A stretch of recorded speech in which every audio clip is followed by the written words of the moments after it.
को नमस्कार। पिछली क्लासों में हमने ऊष्मीय संचरण की दो विधियों के बारे में बात की थी। पहली विधि के बारे में बात की थी जिसका नाम था चालन या कंडक्शन। दूसरी विधि थी संवहन या कन्वेक्शन। आज हम बात करेंगे ऊष्मीय संचरण की तीसरी तथा अंतिम विधि विकिरण या रेडिएशन के बारे में। ऊष्मीय संचरण की तीन विधियां हैं, चालन, संवहन और विकिरण। तो हम बात करते हैं तीसरी विधि विकिरण के बारे में। ऊष्मीय संचरण की सबसे तीव्र विधि जिससे सबसे तीव्रता से ऊष्मीय संचरण होता है, कौन सी विधि है? ऊष्मीय संचरण विधि है। ठीक है। ऊष्मीय संचरण प्रकाश के वेग से होता है, तो विकिरण विधि द्वारा ऊष्मीय संचरण किस वेग से होता है? प्रकाश के वेग यानी 3 × 10⁸ मीटर प्रति सेकंड के वेग से होता है। इसका एक इम्पॉर्टेंट पॉइंट है कि विकिरण विधि द्वारा ऊष्मीय संचरण प्रकाश के वेग द्वारा होता है। तीसरा पॉइंट अपने पास आ गया कि ऊष्मीय संचरण विद्युत चुंबकीय तरंगों के रूप में होता है। तरंग की हम बात करें तो हम कहते हैं कि तरंग हमारे पास एक ऐसा माध्यम है जिसके द्वारा ऊर्जा को एक बिंदु से दूसरे बिंदु तक स्थानांतरित किया जा सकता है। जैसे मैं अगर बोल रहा हूँ और मेरी आवाज़ अगर पहुँच रही है किसी पर्टिकुलर डिस्टेंस तक, तो इसका मतलब क्या किया? मैंने एक ध्वनि तरंग उत्पन्न करी। उस ध्वनि तरंग ने क्या किया? ऊर्जा को एक बिंदु से दूसरे बिंदु तक स्थानांतरित किया। ठीक है। तो तरंगें जो हैं वो बेसिकली दो प्रकार की होती हैं। एक तो होती है अपने पास यांत्रिक तरंगें, मैकेनिकल वेव्स। ध्वनि तरंग है वो एक यांत्रिक तरंग है जिसके बारे में हम अगली क्लास में अगले लेक्चर में डिस्कस करेंगे। इसी प्रकार तरंगों का दूसरा रूप होता है विद्युत चुंबकीय तरंगें। विद्युत चुंबकीय तरंगें वे तरंगें होती हैं जिनके संचरण के लिए माध्यम की आवश्यकता नहीं होती है ना। माध्यम की आवश्यकता नहीं होती मतलब माध्यम की उपस्थिति में भी संचरित हो सकती हैं और माध्यम की अनुपस्थिति में भी संचरित हो सकती हैं। Means they can propagate also in the absence of medium and also in the presence of medium. तो नेक्स्ट अपने पास पॉइंट ये आ गया कि विद्युत चुंबकीय तरंगों द्वारा संचरण होता है, तो इस संचरण के लिए माध्यम की आवश्यकता नहीं होती, मतलब निर्वात में भी संभव है और माध्यम की उपस्थिति में भी संभव है। ठीक है। जैसा कि हमने चालन और संवहन विधि दोनों में हमने पढ़ा था कि भाई उस चालन और संवहन विधि द्वारा ऊष्मीय संचरण के लिए माध्यम होना आवश्यक होता है, लेकिन विकिरण के लिए माध्यम की आवश्यकता नहीं है। इसी तरीके से ऊष्मीय संचरण का पथ चालन विधि और संवहन विधि में कोई निश्चित पथ नहीं होता, लेकिन विकिरण विधि में ऊष्मीय संचरण का पथ सदैव कैसा होता है? सरल रेखीय होता है, एक स्ट्रेट लाइन होता है। ठीक है। इसी तरीके से हमने पढ़ा था चालन और संवहन विधि द्वारा ऊष्मीय संचरण जो था वो माध्यम को प्रभावित करता है, लेकिन विकिरण विधि द्वारा ऊष्मीय संचरण माध्यम को प्रभावित नहीं करता। माध्यम को प्रभावित किए बिना संचरित हो सकती हैं। अगर हम इसके उदाहरण की बात करें तो हम कहें कि सूर्य से ऊष्मा पृथ्वी पर आ रही है। क्यों आ रही है? कि भाई एक बॉडी का टेम्परेचर ज़्यादा है, दूसरी बॉडी का टेम्परेचर कम है, तो ऊष्मा का स्थानांतरण उच्च ताप से निम्न ताप की ओर होता है। और ये ऊष्मा ऊष्मीय संचरण की कौन सी विधि द्वारा पृथ्वी पर पहुंचती है? तो सूर्य से ऊष्मा विकिरण द्वारा ही पृथ्वी पर पहुंचती है। ठीक है।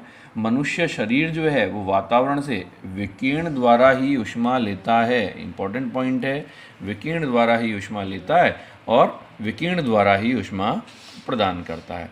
हीटर के पास हम खड़े हों, भट्टी के पास हम खड़े हों, किसी चूल्हे के पास खड़े हों, मोमबत्ती की बात करें, विद्युत बल्ब की बात करें, इन सारी डिवाइसेस से ऊष्मा जो है वो ऊष्मीय विकिरण के रूप में ही संचरित होती हैं। पृथ्वी पर उपस्थित सभी वस्तुएं, जितनी वस्तुएं पृथ्वी पर उपस्थित हैं वो सभी वस्तुओं से विकिरण उत्सर्जित होते हैं। चाहे आप उदाहरण बर्फ़ का ही क्यों न लें, पृथ्वी पर जितनी वस्तुएं उपस्थित हैं सभी वस्तुओं से विकिरण उत्सर्जित होते हैं। और उन विकिरणों का मापन जो किया जाता है वो एक डिवाइस है जिसका नाम है क्या? बोलोमीटर, है ना। बोलोमीटर द्वारा उसका मापन किया जाता है। हमने कहा कि विकिरण विधि द्वारा ऊष्मीय संचरण विद्युत चुंबकीय तरंगों के रूप में होता है। विद्युत चुंबकीय तरंगें देखो मुख्यतः 7 तरीके की होती हैं ना। Radio wave, microwave, infrared, visible, ultraviolet, X rays और गामा रेज। रेडियो तरंगें, सूक्ष्म तरंगें, अवरक्त तरंगें, दृश्य तरंगें, अल्ट्रावायलेट पराबैंगनी तरंगें, एक्स किरण तरंगें और गामा की तरंगें। ठीक है। जिस प्रकाश को हम देख पा रहे हैं तो सूर्य से आने वाला प्रकाश जिसको हम देख पा रहे हैं, है ना, वो कौन सा हो गया, विजिबल हो गया। सूर्य से आने वाले प्रकाश में 3 पार्ट होते हैं, इंफ्रारेड भी होती हैं, विजिबल भी होती हैं और अल्ट्रावायलेट भी होती हैं, ठीक है। सबसे अधिक तरंगदैर्ध्य की बात करें तो सबसे अधिक तरंगदैर्ध्य होता है किसका, वेवलेंथ जो है सबसे ज़्यादा होती है किसकी, रेडियो वेव्स की। मैंने ये डायरेक्शन एरो बनाया, डायरेक्शन एरो का मीन्स है कि इस डायरेक्शन से इस डायरेक्शन की ओर जाएं तो तरंगदैर्ध्य या वेवलेंथ के मान में क्या होगी, वृद्धि होगी। तो सबसे ज़्यादा वेवलेंथ है किसकी, रेडियो वेव्स की, और सबसे कम वेवलेंथ है वो किसकी है, गामा की। इसी प्रकार फ्रिक्वेंसी और एनर्जी, है ना, आवृत्ति तथा ऊर्जा की बात करें तो सबसे कम आवृत्ति है किसकी, रेडियो तरंगों की, और सबसे ज़्यादा आवृत्ति है किसकी, गामा तरंगों की। ऊर्जा, सबसे कम ऊर्जा है किसकी, रेडियो तरंगों की, और सबसे ज़्यादा ऊर्जा है किसकी, गामा तरंगों की, ठीक है। तो ऊष्मीय विकिरण जो है विद्युत चुंबकीय तरंग, अपन ने कहा ना विद्युत चुंबकीय तरंगों के रूप में संचरित होते हैं। विद्युत चुंबकीय तरंगें अपन ने कहा कि भाई 7 प्रकार की हैं, तो इनमें से कौन से भाग में ऊष्मीय विकिरण उपस्थित होती हैं, काफ़ी इंपॉर्टेंट पॉइंट है। विद्युत चुंबकीय तरंगों के स्पेक्ट्रम के अवरक्त क्षेत्र में, इंफ्रारेड रीजन में ऊष्मीय विकिरणें पाई जाती हैं, ठीक है ना। जिसकी तरंगदैर्ध्य यदि हम मेंशन करना चाहें तो कितनी आ गई, 8 × 10⁻⁷ मीटर से 4 × 10⁻⁴ मीटर। तो ऊष्मीय विकिरण अवरक्त क्षेत्र में पाई जाती हैं। इसी प्रकार पृथ्वी रात्रि में ठंडी होती है, क्यों, क्योंकि पृथ्वी से निकलने वाली अवरक्त किरणें अंतरिक्ष में चली जाती हैं। इसीलिए हम कहते हैं कि बादलों वाली रात साफ आकाश वाली रात से अधिक गर्म होती है। क्यों, क्योंकि बादलों वाली रात, बादल होने पर पृथ्वी से उत्सर्जित होने वाली विकिरणें अंतरिक्ष में नहीं जा पाती, जिसके कारण पृथ्वी का तापमान बढ़ जाता है। इसलिए हम कहते हैं कि बादलों वाली रात साफ आकाश वाली रात से अधिक गर्म होती है। ऊष्मीय विकिरण जो है, जो प्रभाव विद्युत चुंबकीय तरंगें प्रदर्शित कर सकती हैं, वो सारे के सारे प्रभाव ऊष्मीय विकिरणें भी प्रदर्शित कर सकती हैं। ऊष्मीय विकिरण परावर्तन प्रदर्शित करती है, अपवर्तन प्रदर्शित करती है, ध्रुवण प्रदर्शित करती है। काफ़ी इंपॉर्टेंट बात है, ध्रुवण जाती है, ठीक है। किसी भी पदार्थ, अपन ने कहा पृथ्वी पर उपस्थित सभी वस्तुएं ऊष्मीय विकिरणों को उत्सर्जित करती हैं। अब उन विकिरणों की मात्रा की यदि अपन बात करें या ऊर्जा की अपन बात करें, क्योंकि ऊष्मा है, ऊष्मा भी एक प्रकार की ऊर्जा है, तो किसी भी पदार्थ से प्रति सेकंड प्रति एकांक क्षेत्रफल से उत्सर्जित होने वाली ऊर्जा, नियम दिया जाता है। कौन सा नियम, ये नियम कहलाता है स्टीफन का नियम। स्टीफन का नियम, उत्सर्जित होने वाली ऊर्जा वस्तु के